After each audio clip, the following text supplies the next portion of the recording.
What would happen to your pet sitting or dog walking business if you didn't show up tomorrow? Would it keep running?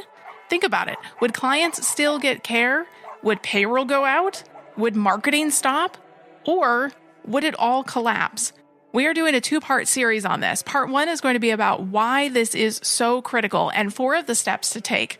Part 2 is going to be about more of the ways to build a resilient business, plus the other benefits that come from it. That's what we're going to talk about today. Hi, I'm Megan.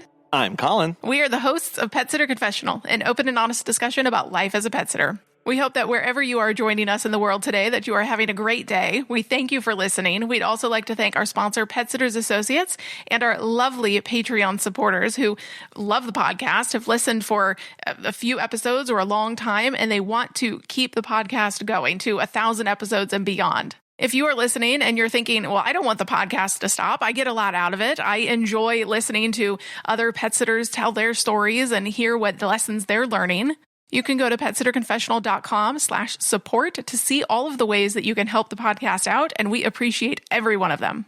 Whether you have been in business 1 day or 30 years, you have to think about the longevity of your business. Building a business that can operate without you. What happens if you get sick or injured or just want to step away and go on a vacation? What happens to your business when you aren't there? Well, this really hit home for us back during COVID, where I got really sick. It was just Megan and I at the time, and we were slammed with visits, really, really busy, and I was sick with COVID, and we were in contact with all of our clients, making sure that they were comfortable with it. They weren't getting back for many days, and we were just working through the process.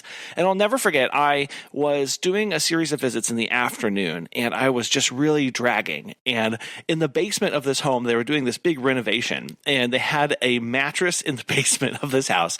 I sat on it, and then I woke up like 4 hours later, realizing that I had just completely conked out in this person's basement. And in that moment, I had the thought, I can't do this forever, right? This is not how we need to run our business. And that if something were to happen to me, the business would be completely gone. And Megan and our kids, the business wouldn't be there for them to support them. This wasn't a dream. This didn't start with me thinking about, oh, I need to step away to get a break, or I need to step away because we're burned out. This was about like almost just the survival aspect of our business, making sure that it could run and operate if something happened to us.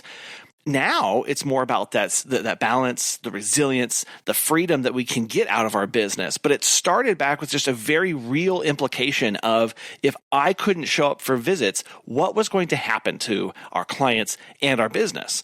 The business really was running on our backs. And so we had to think outside of ourselves of, what do we need to do? What steps do we need to put into place? To build a business that truly supports your life, you must build one that doesn't rely on your constant presence. Even if you are solo, you have to have steps in place in case you fall down and break an ankle. Right. Yeah. Clients will still need care. Our business, when I was sick, it still needed admin time. It still needed scheduling. It still needed the actual field work of the visits done and all of the meet and greets and everything that we were doing and going on. Right. I realized that if I can't work, everything stops. And so we'd like to ask you, what would happen if you stopped working? Would clients be served? Would income still come in? Would your family be supported? Would the business grow, or would it disappear? These answers are going to be different for everybody. Maybe you're in a dual income household where you are not the sole provider. Or maybe you do have a husband that helps you out and you can tag team. And so if you get injured or sick, then he can take over more of it. But the crux of this really is thinking outside of the day-to-day grind. And I know this is hard because we're about to go into the holidays, and that's just a crazy busy time for everybody. So this is not the most opportune time to be thinking about this, but it is something that needs to be on our mind so we can have a plan. Actually, it is the perfect opportune time to be thinking about this, because we are going into very busy seasons. What happens if you can't show up to take care of the busyness? What happens when that takes place? Right? This isn't about having a business that we can just step away from completely. We need businesses that don't collapse if I'm not in the room. I don't want my business to only survive if I'm here, because then that means that it is only existent because of my presence. And when I need to, it's not just I don't want to be involved anymore. It really, truly is, what if I can't be involved?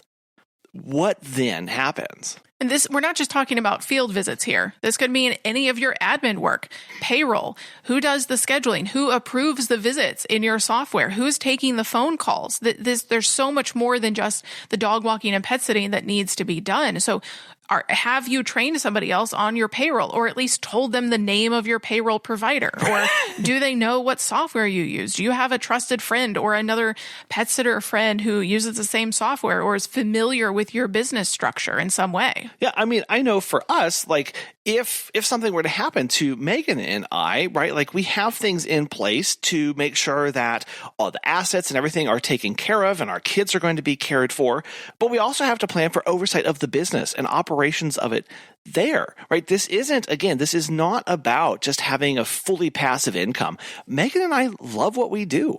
We love our business. We love working with our employees. We love serving our clients. It doesn't mean that we never have to work again. It doesn't mean that you abandon the thing that you love. I mean, you got into this for a reason. And the reason we're starting with this talking point of what happens if you can't show up is because I think many times people talk about, oh, don't you have a dream of never working in your business again? Or what if you could just step away and travel for a year and have things, run and take place? And that may feel a bit too far-reaching, or that may be too grand of a vision. But at the practical level is where we're coming from, because that's where we started with this change in our mindset around our business was, what if something happens to us, right? So this does mean that we stop being the bottleneck, right? What can I put into place so that I'm not the one that's holding everything back or holding things up? This does mean developing backups and systems and structures in our business so that our business can continue whether we're sick, on vacation, taking a mental break, needing that day off, whatever that is, and so that our life and our business don't implode when we need to step back. And that word there, when, it's not if I need to step back. Because here's the problem. Most people start businesses. What we see a lot of, and what happened with us too, is we got into business and we started doing this when younger, right? We're younger in this, and you kind of have this idea of you're invincible and surely nothing is going to go wrong. And what's the worst thing that could take place? And I'm always going to be able to operate like this and walk like this and work like this and put in these hours. And this is going to be fine until it's not. And then life hits you, things take place, and you have to step back. And we see these posts a lot of, I need to go do X, Y, Z. I need to go see my parent who's in the hospital. I need to take care of this for my own health. What do I do about my business? And when we can think ahead and we can have some things, and not big things, not massive changes, when we can have a few things in place, it takes the burden off of us so that when we need to, it's easier for us to do that instead of continuing to feel like we have to push through just because we have to.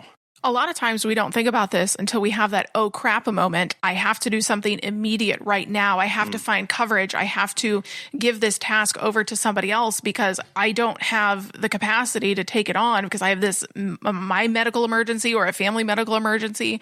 But what we really want to stress in this episode is you need to be thinking about it now before it happens. It's just like when we plan for natural disasters and hurricanes or tornadoes, or when we prepare for snow in winter. Doing a little bit of prep work now is going to save you a ton of time later when you're actually in the emergency. So we want to walk through 8 ways to start building a resilient business, a business that doesn't need you around as much to operate and continue to thrive. And the first one is that if you are solo, you need to have a backup.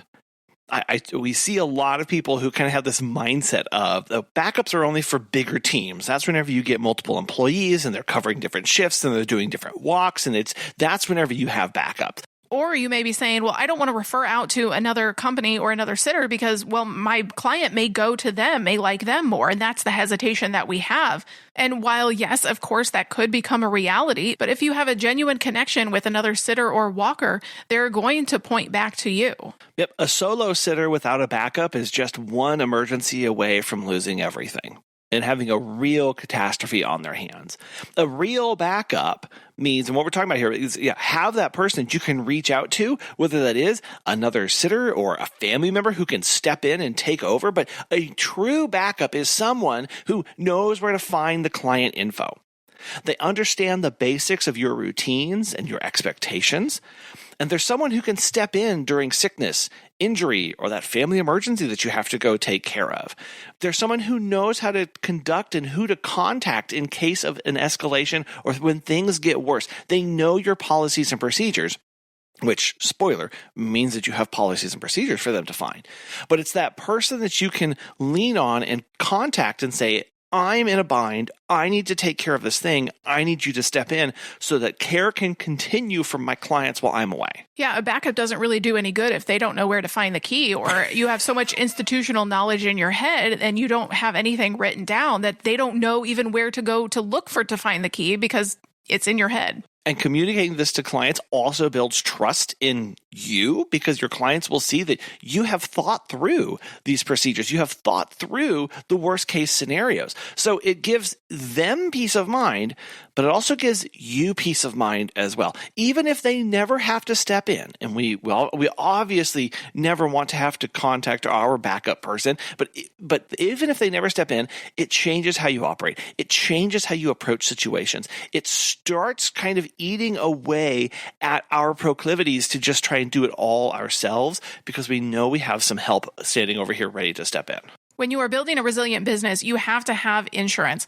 As a pet sitter, you know how much trust goes into caring for someone's furry family member, but who's got your back? For over 25 years, Pet Sitters Associates has been helping pet care pros like you with affordable, flexible insurance coverage. Whether you're walking dogs, pet sitting, or just starting out, they make it easy to protect your business. Get a free quote at petsitllc.com.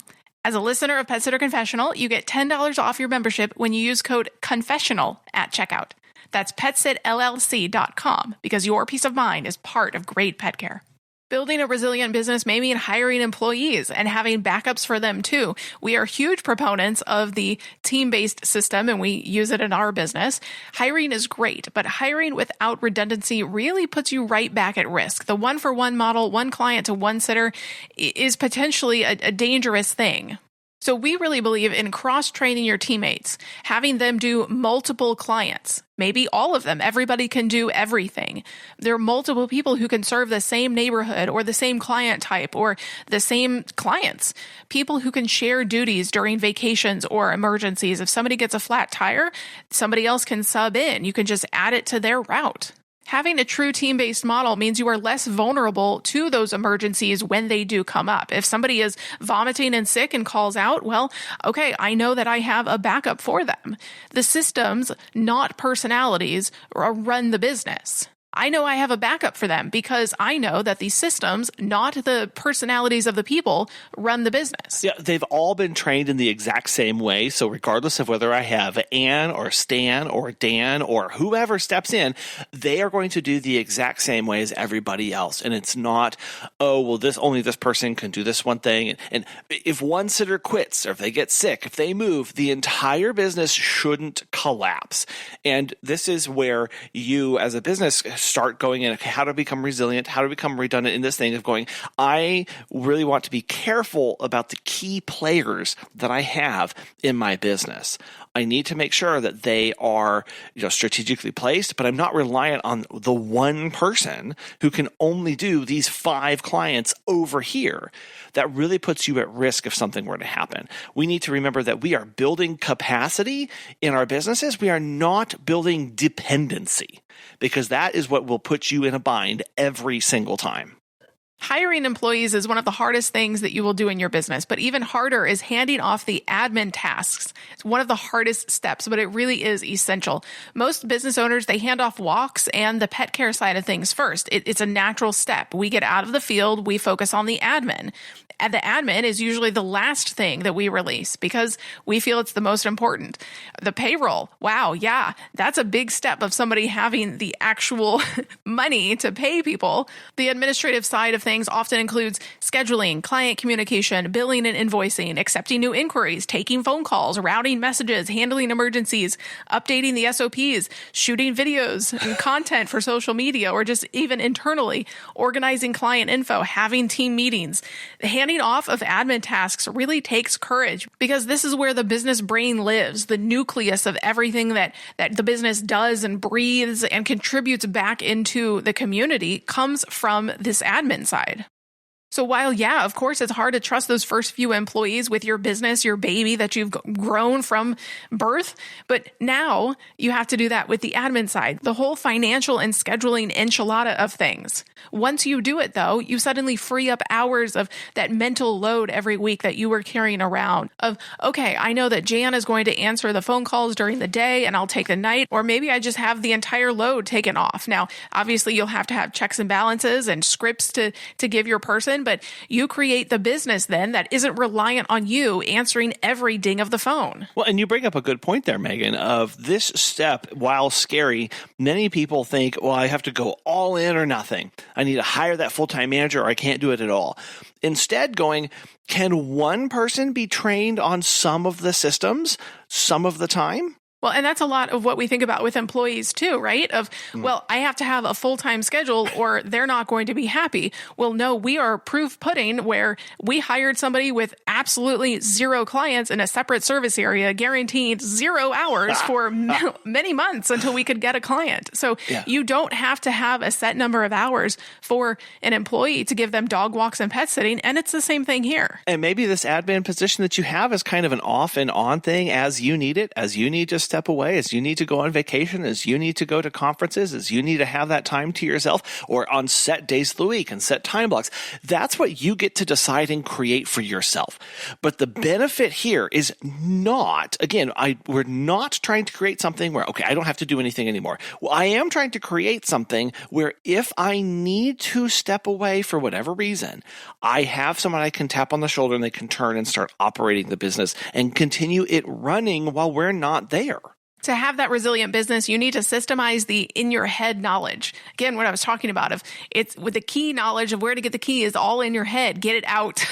Most pet sitters don't realize how much of their business lives only in their brain. And we are guilty of this as well. We are trying to currently revamp our SOPs and our training of what else do we need to get on paper or on video so that it is no longer in our head. There is so much client information, client quirks and safety protocols and judgment calls that we make that sitters don't know or we don't write down when it comes up. And so we forget about it of like this client wanted this or we did this because of this. There's also the scheduling logic. This one's huge of route planning of, okay, you've got 50 visits in a day and 4 sitters or 5 sitters. Where are they going? When? Based off of their schedule and the time block that they're available. It's so much. There's also messaging to clients and how we phrase things or say things and how we resolve a crisis. All of these things are wrapped up in your head and they need to be outlined on paper as much as possible. Well, that how we phrase things is a very interesting thing because we often talk about how the brand is us and how we are our secret sauce to the brand. And that includes our brand voice and how we write the social media posts and the ad copy that goes on our websites or on our newsletters that we send out, or even in our updates to our clients and how we phrase that and how we like to have that put together. When we can standardize that, and all that means is I write down a formula to reproduce it. It helps it all move along. I mean, if you had to step away tomorrow, could someone send payroll if you were running payroll? Could they solve a client emergency? Would they know the 5 steps that you have to do that? Or maybe you got a new client inquiry tomorrow. Could somebody follow the intake process exactly the way you do, sending exactly the same kind of messaging in exactly the same way? All this is systematizing really just is the process of documenting your standard responses. This is what Megan and I started to do very early on of, hey, everybody always has the same questions. So let me just write it one time and then I'm going to put it in a document and I can copy and paste it. Or our process through hiring is the same no matter what happens. So I have all of our same saved responses. We know exactly what step and in what order things go in and how they're supposed to be moved through. Or creating templates for your emails or the messages, the text, the updates that you send of this. It is a 3-step. You would do X, Y, and Z. Maybe even building these micro SOPs for small but frequent tasks of things that you always do. Maybe you're updating who left you a review and you're doing that on a weekly basis, or you're updating your new client inquiries in your spreadsheet or your financials. Whatever that is, you're making these things so it's a step-by-step process. Or even recording screen shares while you work. This is a fantastic way to build these, especially with AI. You can use Loom to do this, where it will record your screen while you do the steps that you're wanting to do. Maybe you run payroll and you just have Loom running in the background. It's going to record everything that you're doing. At the end, you're going to have a video and a transcript that you can take that transcript, throw it into ChatGPT, and then generate your SOP off of that based off of what you were saying and how things were operating while you were running. It creates these step-by-step workflows for you behind the scenes and how you operate so that when you need to, people can step in, you can train them on it, and you can operate your business. This all can be incredibly overwhelming, though, because it's the bones of your business, how your business works, how it's structured. And this is not an overnight process. Right. This is a years-long process of fine-tuning and just getting something on paper, though, even just a first few sentences of this is the plan or this is what I do is, a blank page is so intimidating. But once you get just even 3 sentences on there of something that you are working through, it can really illuminate the next time you come back to it. If you need to step away for a day and then revisit it, that's okay too. This is, the SOPs and all this stuff, they're living documents. We're constantly updating and changing things to make the business better and to allow us to step away even more. Right. We think of it as trying to capture the colonisms in our business, of the things that I say a lot and how I word and how I think about these, or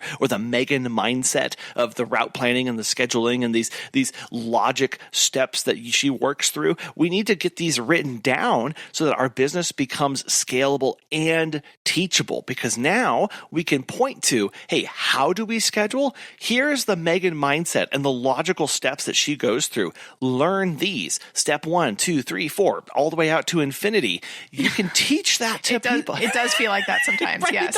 Right. But you can teach that. Once it's written down, you can point it back to people and you can say, here's your job now. Your job is to follow this. And that is the foundation of a business that isn't dependent on our brains running 24/7. So we've talked about the first 4 ways to build a resilient business. If you are solo, have a backup. Hire employees, have backups for them too, that team system.